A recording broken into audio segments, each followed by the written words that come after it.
Welcome back to the deep dive. Today, our mission is to uh, cut through all the noise and really surface the vital statistics and the critical controversies around a company that is, well, it's so large, so essential, but at the same time, so invisible. Mm. Most of us interact with its products every single day, and we don't even know its name. We are diving deep into Cardinal Health. It's the perfect topic for a deep dive, really, because Cardinal Health isn't just a company. It's basically healthcare infrastructure. Structure, right. And the scale of that infrastructure is just staggering. I mean, you can think of them as the logistical arteries that supply literally hundreds of thousands of medical facilities. But, and this is the core of it, they are also a central figure in some of the biggest legal and, frankly, moral controversies of the last decade. Yeah, especially the U.S. opioid epidemic. Especially that. So we have put together a comprehensive stack of sources. We're talking articles, legal filings, financial reports, to give you, the listener, a shortcut to understanding this complexity. Our mission is to move beyond the surface level facts and give you a really crystal clear, granular look at the role, the sheer size, and the complicated legal history of this corporate behemoth. I think we have to start with the scale. Right. We have to. Because the difference between the company's size and its public profile is it's one of the most remarkable things about them. Okay, so let's establish that scale. They're headquartered in Dublin, Ohio. And Cardinal Health is not just a big company. It's one of the highest revenue-generating companies in the entire United States. When you look at the Fortune 500 list, they're right up there, number 15. Number 15, in the entire country. I mean, that puts them in the same league as giants like Marathon Petroleum, Boeing, companies you see. Exactly, companies with visible products. Yeah. But Cardinal Health is sort of the silent engine behind the scenes. And the revenue figure that goes with that rank is... Yeah. It's hard to get your head around. Our sources project their 2025 revenue at a staggering $223 billion. It's $223 billion. Yeah. We're approaching $250 billion. Yeah. Just flowing through a logistics and distribution operation. It's a critical piece of the national GDP. And to manage that, they employ 57,700 people globally. That's the 2025 projection. Wow. And that workforce is just dedicated to making sure those critical supplies get where they need to go. Without fail. Okay, so you can't have $223 billion in motion with just one function. You call them the plumbing, the infrastructure. So what are these invisible functions they're actually performing? Our sources break it down into three main pillars. That's right. The first, and it's the most traditional one, is the distribution of pharmaceuticals and medical products. Mm-hmm. This is the heavy lifting of logistics. Yeah. Getting everything from, simple gauze to complex temperature-sensitive vaccines to the right place at the right time. They serve over 100,000 locations. 100,000. Yeah, that's a network that spans major hospitals, regional chains, tiny independent clinics, all of it. So that's the core logistics piece. But they're not just a middleman, right? The second pillar shows they're much more integrated than that. They have a manufacturing arm. Precisely. They're heavily involved in manufacturing medical and surgical products. We're talking about essentials, gloves, surgical apparel, fluid management products. Things you'd see in any hospital room. Any procedure. If you've ever had a routine procedure in a hospital, it is highly probable that a Cardinal Health manufactured item was used on you. Yeah. They don't just move products, they actually make a lot of these absolutely vital components. And the third pillar, this is the one that I find really compelling because it speaks to their sophistication. The network of radio pharmacies. They operate one of the largest in the entire U.S. This is a point that people often miss when they talk about distributors, Right. but it's so crucial. A radio pharmacy isn't just, stocking pills on a shelf. No. You're handling, preparing, and distributing short half-life isotopes. These are specialized drugs that are literally decaying as they're racing against the clock to get to a patient. Used for diagnostics, right? Like PE scans and things like that. Exactly, and for some targeted cancer treatments. A general logistics company just cannot do this. It requires incredibly specific regulatory compliance, specialized transport, minute-by-minute scheduling. It's a whole different level. And the fact that they can manage that just underscores why we call them essential infrastructure. They're not just moving Tylenol. They're moving materials where a 1-hour delay could make the product completely useless. That specialized function, the radiopharmacy network, it's a perfect illustration of how necessary they are. Mm-hmm. And when you connect that back to their overall ubiquity, well, the picture becomes very clear. So let's tie it all together for the listener. Why should you care about the name Cardinal Health? Well, our sources mention a specific, really striking statistic that just captures their dominance. Cardinal Health provides medical products to over 75% of hospitals in the United States. That's the mic drop moment right Yeah. there. 3 out of every 4 hospital systems in this country rely on Cardinal Health for their daily operations, their efficiency, their pricing, their compliance. It all directly impacts the speed, the cost, and the safety of patient care for almost everyone. Their influence is everywhere, even if their logo isn't. Exactly. Pervasive. Okay, so with that scale firmly established, a $223 billion company serving 75% of hospitals, let's pivot. Let's trace the journey of how this giant was actually built, because it didn't start in medicine at all. Not even close. The history is just a textbook example of a dramatic corporate pivot. The company was founded in 1971 by a man named Robert D. Walter, but it wasn't Cardinal Health, it was Cardinal Foods. Cardinal Foods, a food wholesaler. Exactly what it sounds like, just a food wholesaler. It's hard to draw a line from distributing, I don't know, canned goods in Ohio to distributing radioactive isotopes. It is. But the shift came pretty quickly. In 1979, they made the move that defined everything. Walter acquired the Bailey Drug Company. And that's the entry point. That single action opened the door to drug wholesaling. Mhm. So suddenly the company had 2 completely different, massive logistical chains to manage: food and pharmaceuticals. And once they got a taste of the pharma side, they hit the gas. They went public on NASDAQ in 1983. And then in 1988, Walter sold off the original food business to Roundy's. A complete commitment to the new direction. The divestiture finalized that strategic shift. And by 1994, the transformation was complete when they officially changed the name to Cardinal Health. But they hadn't just changed their name. By that point, they were already the 3rd largest pharmaceutical wholesaler in the entire country. An incredible rise. And the growth trajectory during that period is just, it's almost hard to believe. Sales went from $1.2 billion in 1991 to $8.99 billion in 1996. A nearly 8-fold increase in just 5 years. It was a combination of massive market demand and just the realization that controlling logistics in the healthcare sector was incredibly profitable. That boom period laid the foundation for the M&A strategy that has defined them ever since, Aggressively buying up the competition. and diversifying into new essential sectors.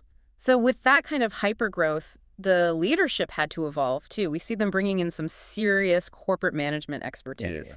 R. Carey Clark, a former executive from Procter & Gamble, a company known for its supply chain mastery, he became CEO in 2006. That signals a move to, institutionalize that massive scale. And he was followed by George S. Barrett in 2008 and then Michael Kaufman in 2018. Right. The turnover at the top just speaks to the dynamic, high-pressure world these distributors operate in. So let's dig into that core DNA you mentioned. Strategic acquisitions and divestitures. This was a deliberate plan to consolidate power. Where do we see the first big move beyond just moving boxes of drugs? One of the most important early moves was 1995. They acquired Medicine Shop International. And what's crucial here is that this was the country's largest franchisor of retail pharmacies. And our source notes, this was their first non-distribution acquisition. So you, as a listener, should see this as a move toward horizontal integration. They're not just supplying the pharmacies anymore. They own a piece of the retail end. They're getting a valuable feedback loop on consumer demand, on pricing. They understood the value of controlling the endpoints. Then came the tech leap. In 1986, they acquired Pyxis Corporation for $867 million. Pyxis. This was truly forward-thinking for the mid-90s. Pyxis developed those automated pill dispensers for hospitals. The high-tech cabinets you see on TV where nurses scan their badge to get medication. That's them. And this acquisition was a fundamental strategic shift. They were moving from being just a provider of goods to the hospital to being a critical partner within the hospital's workflow. They made themselves indispensable. Sticky, as they say in business. Very sticky. This was about digital integration, not just trucking. And from there, the pattern just solidifies. In 1999, they bought Allegiance Healthcare, a big medical products manufacturer. Then back to pure distribution consolidation in 2001 with Bindley Western Industries. So the pattern is acquire tech that embeds you in the hospital, acquire manufacturing to control supply costs, and aggressively buy up the competition to control market share. Exactly. But it wasn't just about buying. They also did strategic spin-offs to unlock value. Right, like CareFusion. In 2009, they spun off their clinical and medical products businesses into this new independent company. It's a classic corporate move at that scale. You build up a division, you optimize it, you leverage the tech you bought, like Pyxis, and then you spit it off as its own valuable, focused entity.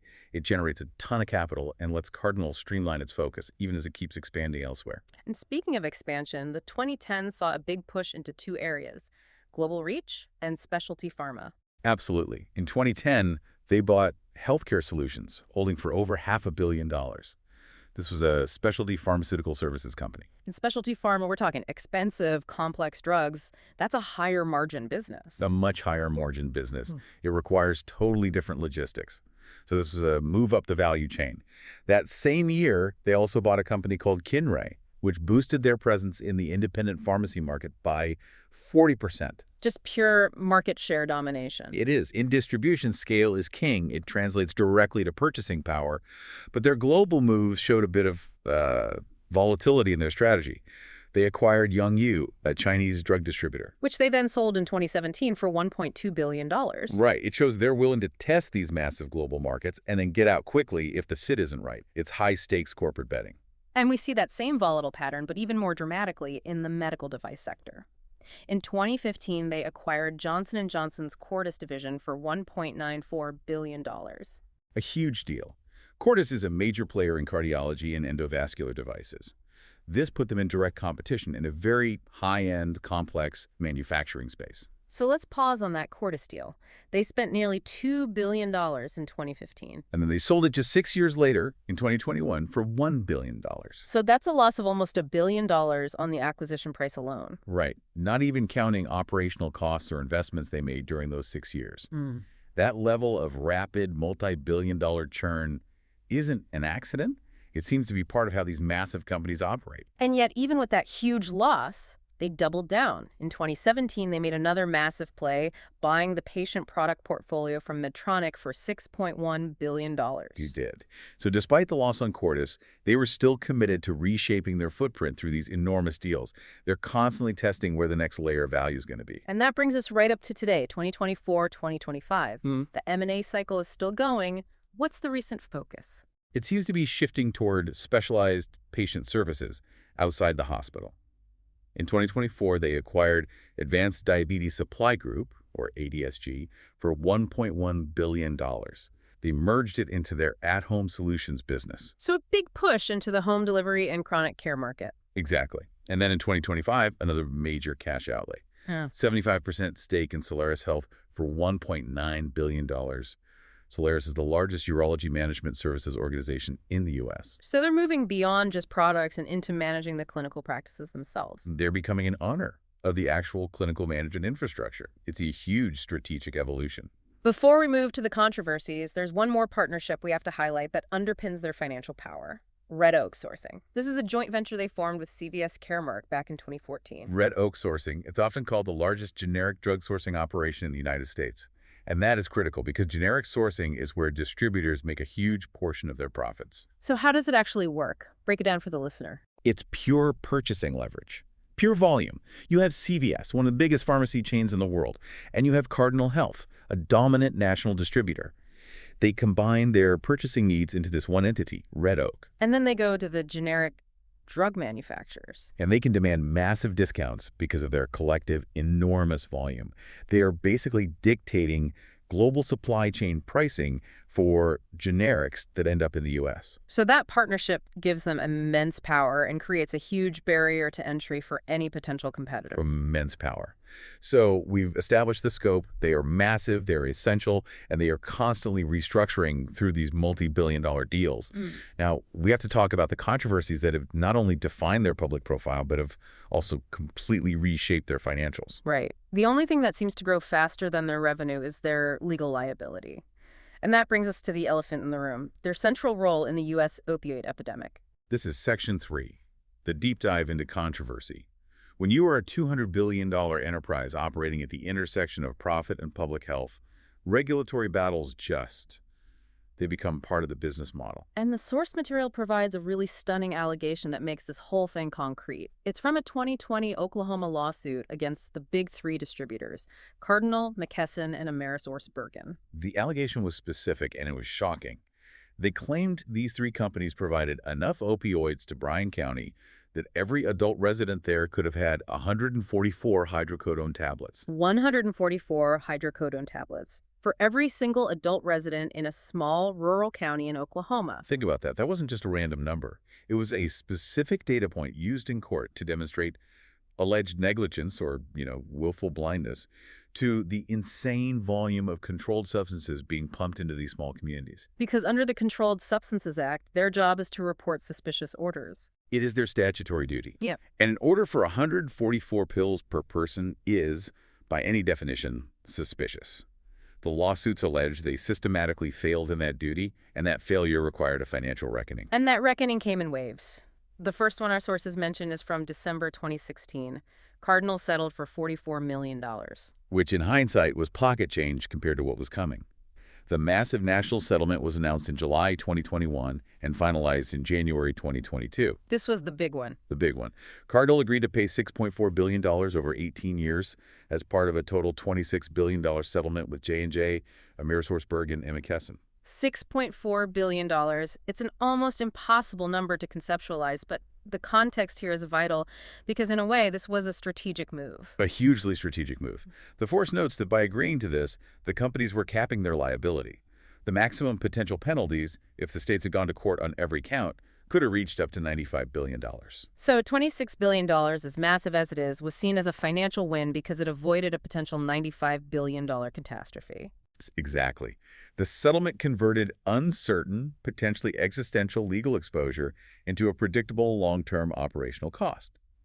But the story doesn't end there. The litigation continues. We see that in the 2024 numbers, a settlement with health plans for $92.7 million, a separate one with the city of Baltimore for $152.5 million.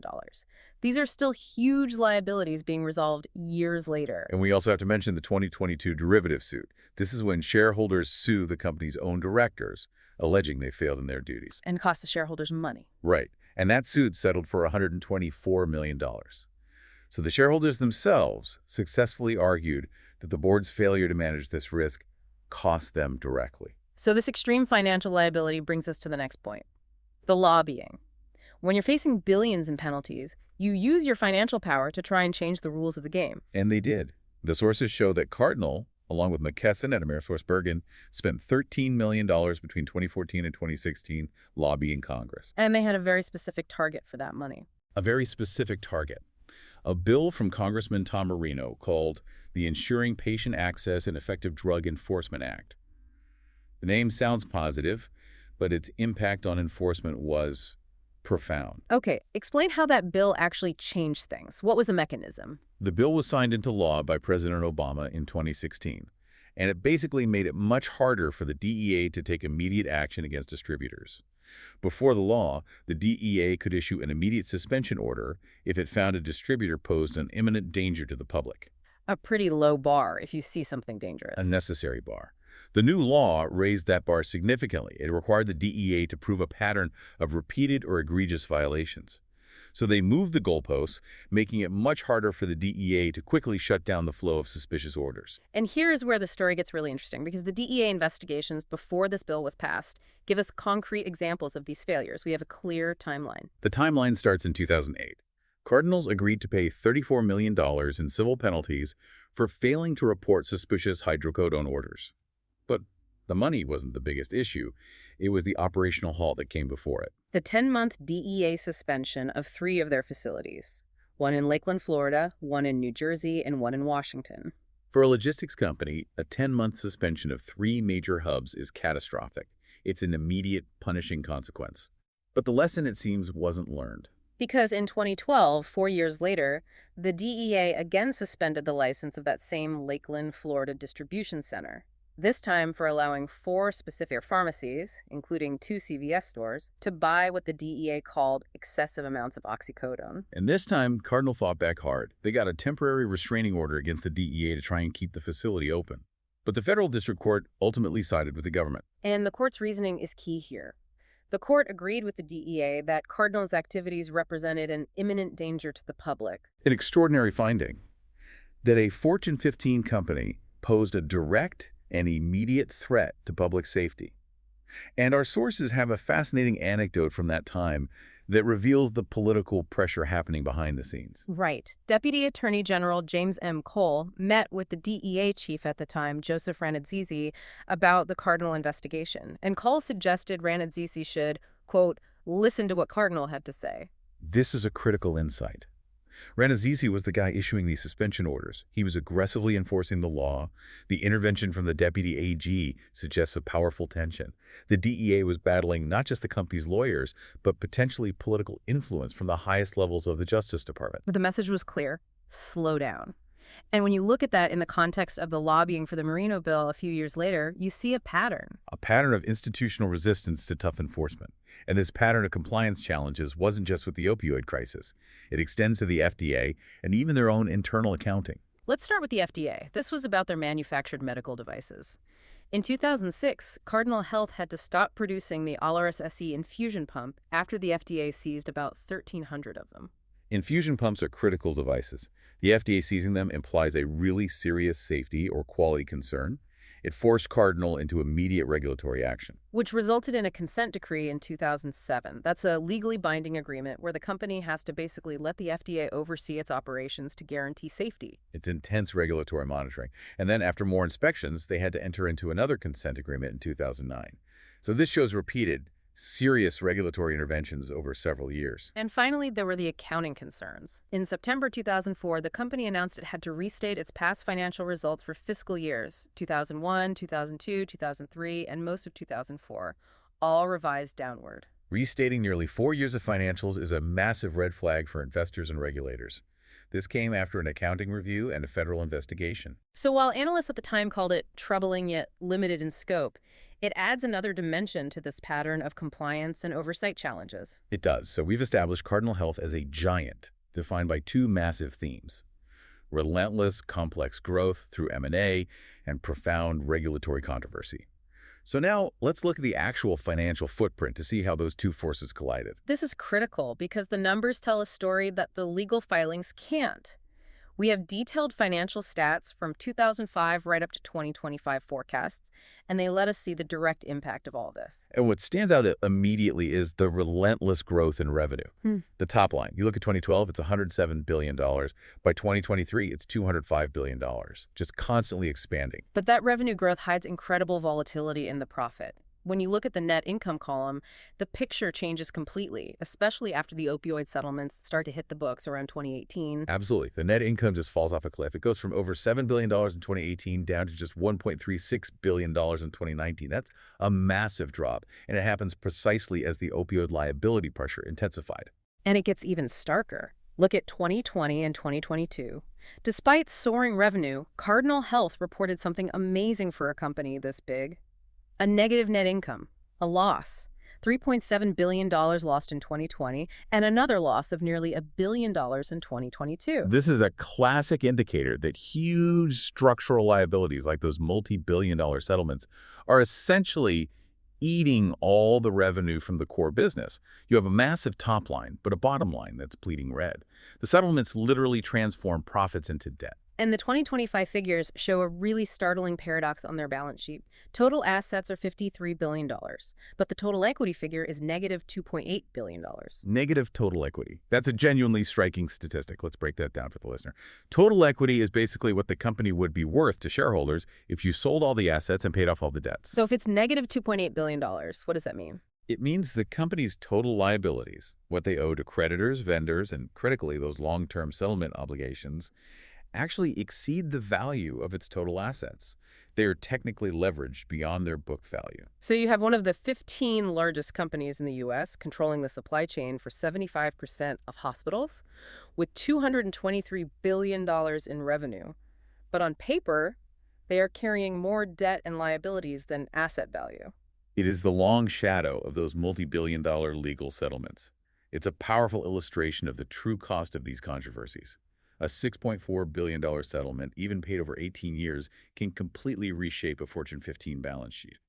Now, to be balanced, we do need to acknowledge the Cardinal Health Foundation, their charitable arm, which provides a counterpoint to all of this. It's a necessary part of any major corporation's role, and their foundation is active. They focus on health-related causes. They have annual product donations of over $9 million that go to international relief organizations. They also have a matching funds program for employees up to $1,000, which encourages internal giving. And in the U.S., they started the E3 grant program in 2008. Over 7 years, they invested more than $7 million in over 200 hospitals and health systems, focusing on improving patient safety and efficiency. And there's a specific example in our sources. A $3 million contribution in 2015 to the Solutions for Patient Safety Project, which supports initiatives in children's hospitals. So this charitable giving is part of their ecosystem. It provides tangible benefits and, potentially mitigates some of the negative public perception from the controversies. It shows the scale of the resources they have, even when their bottom line is under so much pressure. Which brings us to our final synthesis. We've seen these two massive contradictory stories. The story of Cardinal Health as an utterly essential piece of global logistics, serving 3/4 of all U.S. hospitals. And we've contrasted that with the story of a company defined by profound regulatory friction and a massive financial reckoning. The $26 billion opioid settlement, the lobbying, the facility suspensions, it just embodies this tension between a profit-driven enterprise and public health responsibility. And running underneath all of this is the M&A strategy that made them so big in the first place. This constant cycle of buying, divesting, and restructuring. Which leads perfectly to our final provocative thought for you, the listener, to mull over. We talked about this history of aggressive acquisition and divestiture and the financial volatility it creates. Right, let's bring back those examples. They bought the Chinese distributor Yongyu and quickly sold it. More dramatically, they bought Cordis for nearly $2 billion and sold it 6 years later for $1 billion, a nearly billion-dollar loss. And we also saw the recent billion-dollar acquisition of the diabetes supply group and the almost $2 billion outlay for the urology management company. These are major bets on highly specialized sectors. So the question becomes, given this highly dynamic, high-risk nature of these huge transactions, is the primary strategy of a company like Cardinal Health fundamentally about integrating essential services for the long-term stability of the supply chain? Or is the strategy increasingly defined by this rapid, constant cycle of buying, restructuring, and then divesting huge divisions, moving from distribution to devices to services and back again, with the goal of perpetual, if volatile, growth? And does that strategy, even if it's profitable in the short term, actually compromise the long-term stability and core focus of these vital infrastructure companies? Especially when it's coupled with such immense legal liability. Exactly. That complexity, where the quest for diversified growth intersects with the cost of immense liability and potentially leaves a company with negative equity, despite being essential infrastructure, that is the true landscape of modern healthcare logistics. Think about that as you consider where the power really lies in the American healthcare system. We've completed our deep dive into Cardinal Health. Thank you for joining us.